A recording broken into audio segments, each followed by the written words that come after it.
Managing home responsibilities is a fundamental aspect of daily existence. Within the context of a household, these duties encompass a wide range of activities, from maintaining cleanliness and order to managing resources and coordinating schedules. The approach to these tasks varies significantly across different cultures, family structures, and individual living situations. Historically, the division of labor within a home was often dictated by traditional roles and societal norms. In many societies, specific tasks were allocated based on gender or age, creating established patterns of responsibility that could persist for generations. As societal structures have evolved, so have the methods for managing domestic duties. Contemporary households often exhibit a more fluid approach. The concept of a single, prescribed system has given way to a variety of models.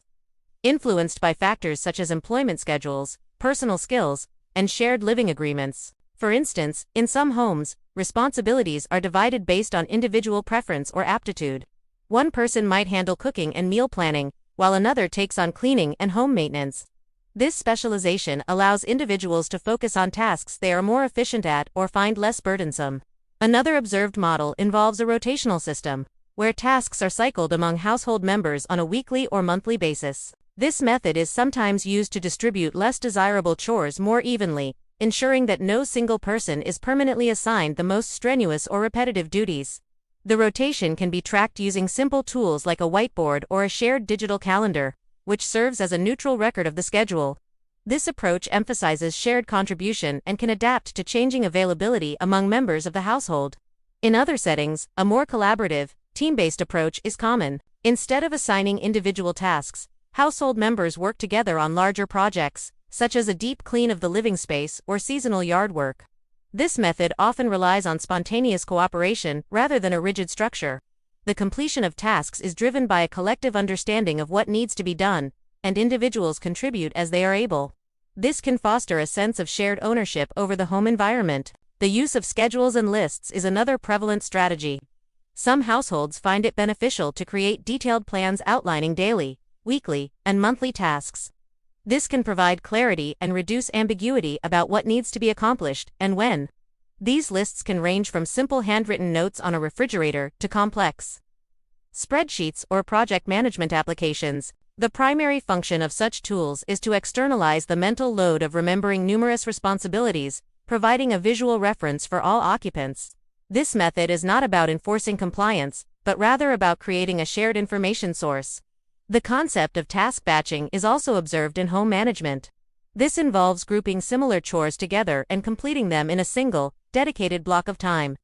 For example, all laundry for the week might be done on one day, or all errands run in one trip. The intention behind this practice is to streamline workflows and minimize the disruption to other activities. By consolidating similar efforts, the transition time between different types of tasks is reduced. This is simply a logistical arrangement, and its application depends entirely on the schedule and preferences of the individuals involved. The physical organization of a home also plays a role in how responsibilities are managed. The principle of a place for everything, and everything in its place is a long-standing concept in home organization. When items have designated storage locations, the tasks of tidying and retrieval become more straightforward. This is not about achieving a particular aesthetic, but about the functional aspect of space. For example, storing all cleaning supplies in a central, accessible location can simplify the process of starting a cleaning task. Similarly, organizing a kitchen with frequently used items within easy reach is a practical consideration that can affect the flow of daily cooking activities.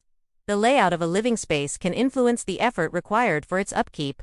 Open-plan living areas, for example, may require different cleaning strategies than homes with many separate rooms. The choice of materials for flooring, countertops, and furniture also has practical implications. Some surfaces require more frequent or specialized care than others, which in turn affects the nature and frequency of maintenance tasks. These are practical considerations that homeowners and renters navigate as part of their daily lives. Communication is a key component in the coordination of household duties, especially in multi-person homes. Regular discussions about responsibilities can help to clarify expectations and adjust plans as needed. These conversations can take many forms, from informal daily check-ins to more structured weekly meetings. The goal is to maintain a shared understanding of the household's operational needs. Digital tools, such as shared messaging apps or family calendars, are often used to facilitate this communication, allowing for quick updates and coordination even when members are not in the same location. The introduction of technology has also altered the landscape of home management. Smart home devices, such as robotic vacuums or automated lighting systems, can handle certain routine tasks with minimal human intervention. Dishwashers and washing machines have long been staples of reducing manual labor. These technologies are tools that can be integrated into a household's system, changing the composition of the tasks that need to be performed manually. The adoption of such technology varies widely, depending on factors like cost, technical familiarity, and personal preference. The concept of good enough is another observable element in how many people approach home responsibilities. Instead of striving for a state of constant perfection, which can be a source of pressure, many households operate on a principle of functional cleanliness and order. The focus is on maintaining a living environment that is healthy and comfortable, rather than one that meets an idealized standard. This pragmatic approach recognizes that time and energy are finite resources, and allocates them according to a household's priorities. Experiences and standards of what is considered good enough differ significantly between households. In single-person households, the dynamics of managing responsibilities are different but no less complex. The individual is solely responsible for all aspects of home upkeep. This offers complete autonomy but also means there is no one to share the workload with. People living alone often develop highly personalized routines and systems that are tailored to their specific lifestyle and preferences. The absence of a need to coordinate with others allows for greater flexibility, but it also requires self-discipline and effective time management to ensure all necessary tasks are completed. Ultimately, there is no single, universal method for managing home responsibilities. The systems that people use are as diverse as the homes themselves. They are dynamic, evolving in response to changes in life circumstances, such as the arrival of a new family member, a change in employment, or a move to a new home. The chosen approach is often a practical blend of different strategies, customized to fit the unique needs and context of a specific household. It is an ongoing process of adjustment and adaptation, reflecting the rhythms of everyday life. The study of these patterns reveals a complex interplay of tradition, individual choice, and practical necessity.